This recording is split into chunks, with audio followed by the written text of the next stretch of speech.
So one of the first games that we played when we first dove into this whole hobby of board gaming was Seven Wonders. Right now, I liked card games. I hated some card games. For instance, Phase 10. I hated before I even knew that you could be a farmer and feed your families and potentially die on the moors of France. And that's probably not a thing, the moors of France. But anyway, in France in the 1700s.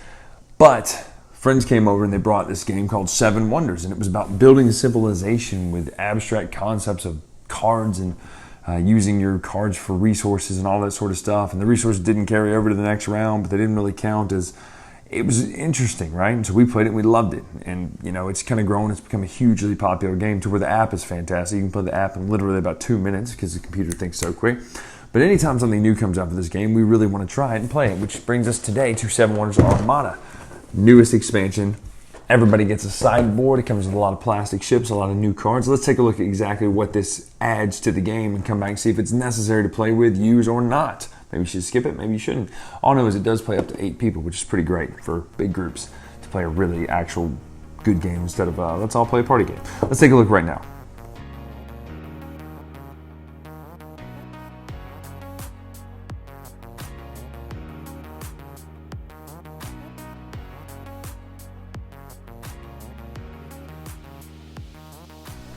So here we go, Seven Wonders Armada. It's a bit daunting. Let's see what's in this expansion of Seven Wonders.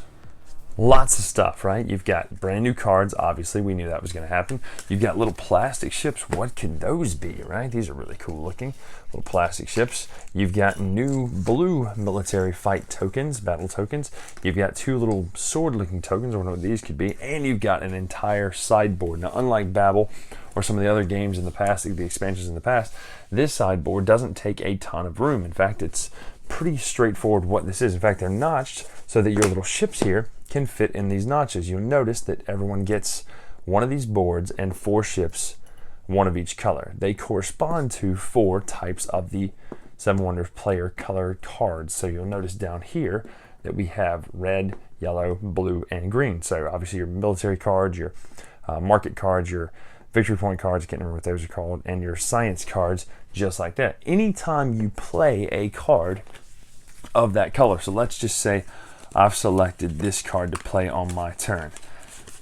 I'll show you some of the new cards do. So this is a military card. It gives me 1 shield, plus it allows me to take an extra fight during the fight time against the person 2 away to whichever way it's pointing. So this would be 2 away to the right. You'll put the token in front of you. You'll put that one in front of them just to remind you that you have an extra round battle. You then would normally end the turn after you've passed the cards to someone else and started picking your next one. This one, though, in Seven Wonders Armada, you have this board you can use. If you want to, you can move up this track based on what you just played. So we just played a red card. So you'll notice on the track here, there are individual boxes here for each different level, but each one has a cost in between where you are and what there is, where you are, right, Moana? But here's the deal. If you want to move up this track, what you would have to do is pay the additional cost, not something you've spent already. You would have to produce it also to move up. So in order to move up this one, we would just need to produce 1 brick in our civilization. And when you've done that, you would take your ship and you would move it up the track. Now, at the end of the game, some of these will give you victory points. Some of them will give you... there's a new tax mechanism where you get 2 coins here, and then everyone pays 1 coin minus their earnings level. And currently you start at 0. So if you're here and no one else is, everyone pay 1 coin. However, though, this would be 4 coins minus your income level. So you need to be higher on this for this to not affect you as bad.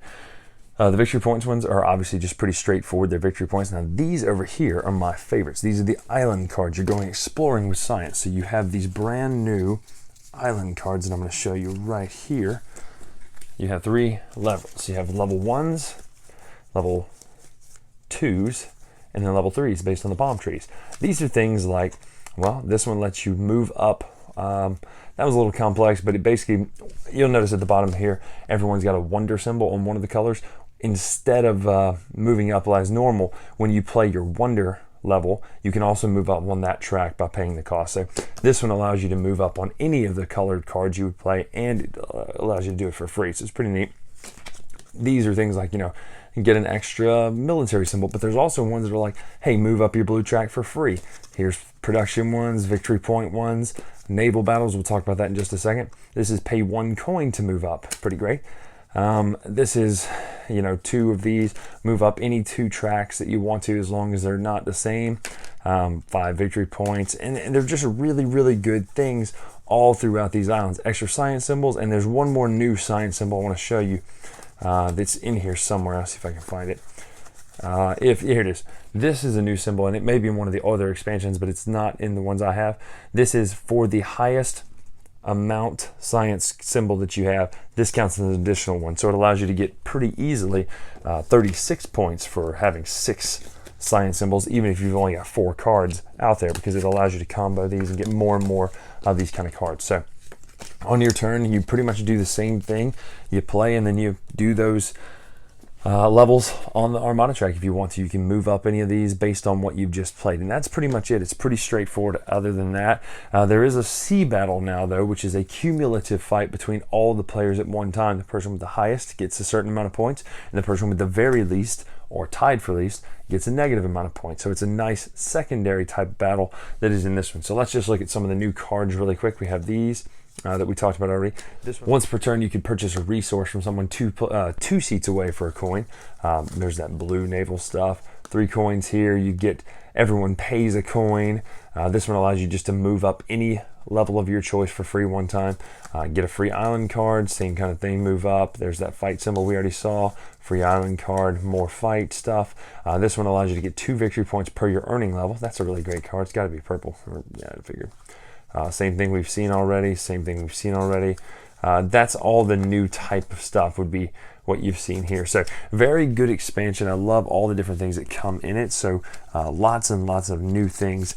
You score pretty much straightforward. Everything is listed like it is. There's nothing kind of out of the blue where you go, huh, how does that play? The hardest thing getting the people to understand is that you have to make these in addition to what you've used this turn. So you couldn't use a brick that you used to play the card to also move up. So just an interesting thing that adds some variety and flexibility to the game of Seven Wonders. Let's see what we really think about it up top, and then we will end this thing out. So that's it. That's Armada. I love it. I think it's, I probably will never play Seven Wonders without this. We taught some people the other night who had never played Seven Wonders before, and they learned with the Armada expansion. I think it's just easy enough to where it doesn't really confuse people, because the sideboard just adds one more thing you can do on your turn versus a whole phase in which you need to be ready for something else. You can ignore it if you want to. Now, you're going to get hosed on the points if you do, but it's not something that's super complicated to where you have no clue what to even do with the board. It makes sense, you know, if you have some resources left over, why not try to move up that track from the card that you played, you know? If you plan ahead, maybe you want to go all the way up the victory point track or get those islands, because the islands are fantastic, as you saw. Or maybe you want military dominance, but you can't quite get enough cards passed your way. Well, you can mitigate the fact that people don't want to pass you cards by taking these ways up the tracks, you know, through different ways. Some of them will let you move up a ship of your own choice, right? One of the things I really like is if you want to move up the yellow track kind of quickly, instead of burning a card for money, you can burn it for a yellow card movement, a yellow ship movement, which is pretty neat.